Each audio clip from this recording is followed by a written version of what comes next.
Hello and welcome to Hops and Bros. This week, a very special episode. Oh, fuck, you stole it from me. Yeah, there! Well, technically, every time you say it, you steal it from me, so fuck you, bud. Shit.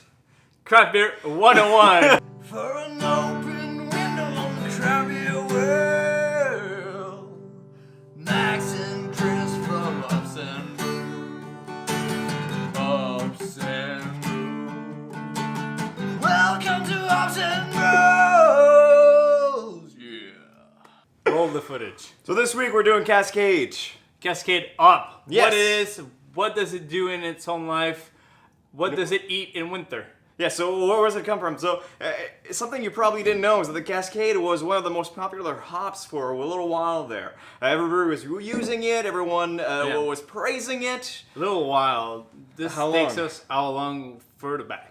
I don't. Well, okay, the In first years. time that it was created, the initial creation of this hop, because it wasn't a natural-born hop, it was a Okay. cross-pollination hop, developed by the USDA by a name, That's a name, some a guy serious named. CIA thing that you're pulling out United there. States the Department of Agriculture. So it's not necessarily okay. CIA. Yeah. Probably a little less important. I don't know. We'll see. Maybe more important. We don't know. maybe more, We're not probably Americans. more. So, fellow Americans, if the USDA is more important than the CIA, then Let us know. Maybe we Yeah. don't know. Maybe they control more. Yeah, maybe. Who knows?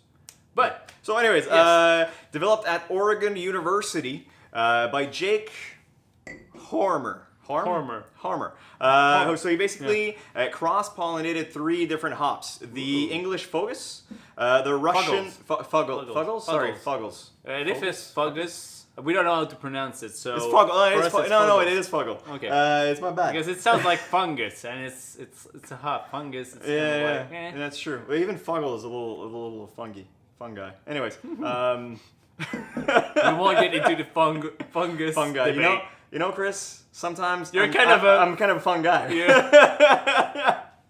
Anyways, so this one there was a Russian hop, and they also used a male hop male hop. to help in the So pollination. kind of like an alpha male to pollinate those fancy Russian hops. And Russian those and English hops. Nice English Yeah, a little bit. ladies. Oh, that's quite cool. Maybe we can do kind of like a sitcom about that. Probably You know- not. Anyways, Oh, well. At least we tried. At least we tried. Yeah. So the main goal in creating this Cascade hop, I'm a little bit off. You're running away from the I'm camera. running away, That's all right. sorry. You're Yeah. getting involved into your subject, and that's Exactly. what we want. So much That's into it. Super crazy. So the initial goal was to create a hop that was resistant to downy mole. Downy mole? Yeah, it's mildew. Mildew. Downy mildew. Not mole. Yeah, mildew. Because that's the thing we were scared about when we grew Yes. our own Cascade Hop. Because that's what Which growing I it guess we back then. shouldn't have been scared because it's developed to resist those downy mildew. It's so strong.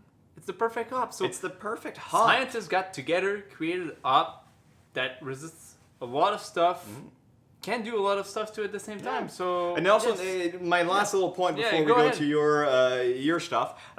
So basically, the name Cascade comes from the mountain range that goes through Washington, Oregon, and British Columbia. Whoa, in So Canada. in Canada. So they named it after that. That's pretty Which is cool. a little pretty interesting cool. thing. Which gets us to the variety of hop. It's a Yes. sea hop.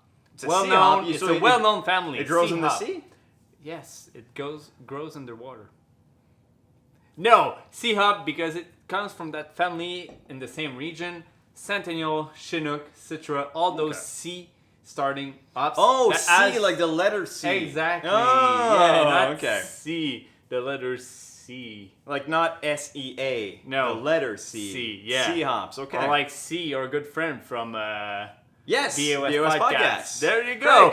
So, C family, all those hops with nice citrusy flavors, tropical fruits. They have their own kind of like American style, North America style of flavors. So Cascade Hop is well known for its unique floral flavors, spiciness, and also citrusy. But citrusy on the grapefruit side of things. Okay, Which grapefruit. comes from the really scientist part of my research. Ooh. Because of the high level of myrcene. It's an important essential oil component, also found in cardamom, but that's a really hard word for me that speaks French.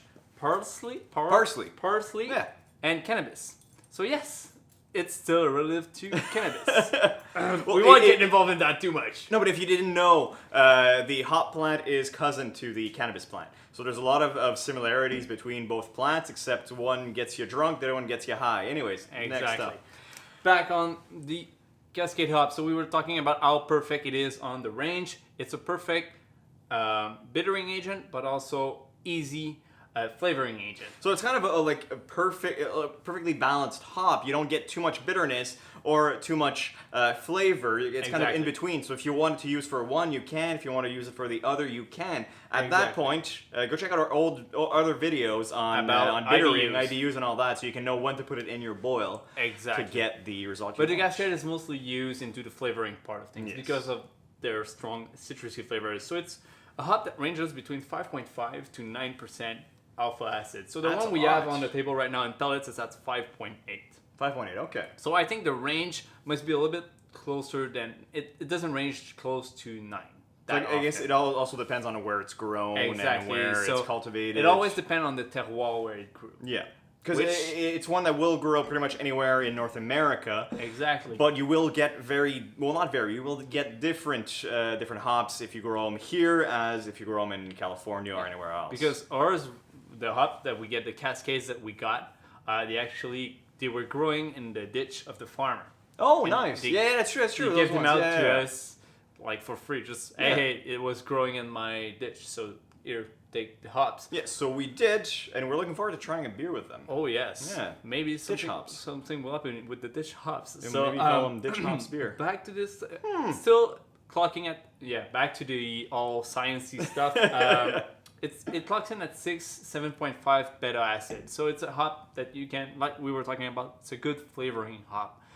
Those flavors are really prominent, and from what I've read, and also we're not that avid of like drinking and testing different hops because it's really hard to train your palate to recognize some hops, but it's a hop Also that's easy to find in a beer Oh, because of okay. the floral and spicy character out of it. Yes, you do get the grapefruit, but if it blends with other sea hops that has those citrus flavors, you might lose it, but you can recognize it from the floral and spiciness of the hop. Sweet. And I think it runs up a little bit. If you want to get a little bit more to know the Cascade hop, the Sierra Nevada Pale Ale from United States is a really good way to get involved into this hop because it's kind of like an historic beer brewed with this historic hop.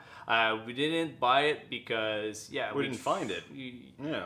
We could find it. It's just Well, we that, didn't, yeah, so we yeah, don't exactly. have it, We're drinking yeah. something else instead. But it's a good, widely used hop. A lot of home brewers are using it Yeah. because it's Super popular. It Not was super one of the most expensive. popular hops for a while there for like bigger breweries, and now it's going slowly into the. I remember home like brewing, back in yeah. the days, my first craft beers I was drinking, and the first time I was getting involved into hops, I was like, Cascade is an amazing hop. So Yeah. everything dry hop with Cascade, I was like, this is crazy. And now people are like, I use it every day, every single day. So for me, when I was like 18 years old, my perfect IPA was a double Cascade. dry hop Cascade IPA, which now Yeah. doesn't make any sense Now I because guess you Citra want. is a little more popular. Oh, you want Yeah. Nelson Sauvignon or those different like ups Yeah. that doesn't even wear a name. It's numbers now.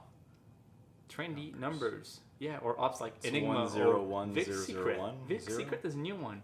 Yeah, Vic Secret. Have Yeah, to it try sounds that. like a lingerie thing. It's like kind of fancy, you a know? little bit just because of Victoria's Secret. Yeah. A big secret. Yeah, that's Yeah. pretty close. Yeah, it sounds Pretty sweet. close. Anyway, Yeah, so I'd love to get my hands on that. cheers. Cheers. And if you want to hear more about other kinds of hops, let Yeah. us know. There might be another hop coming up. The nougat. We don't I know. mean, no, Yeah. I don't know which one. I don't know. Did you tell him for real? Oh, damn it. So, please leave a like, subscribe, and if you want to see more of those craft beer 101s and you have questions about beer ingredients or beer in general, just put it down in the comment below and we'll film it next week. It'd be our pleasure to research it and try to figure out what's the what of what. Yes, and if not, it's probably already done in the other videos, so go check So them yeah, out. go check our other library in Craft Beer 101. You might find some stuff that's pretty interesting. And cheers, and we're close to 200, so keep doing this. You're Cheers. great. We love you.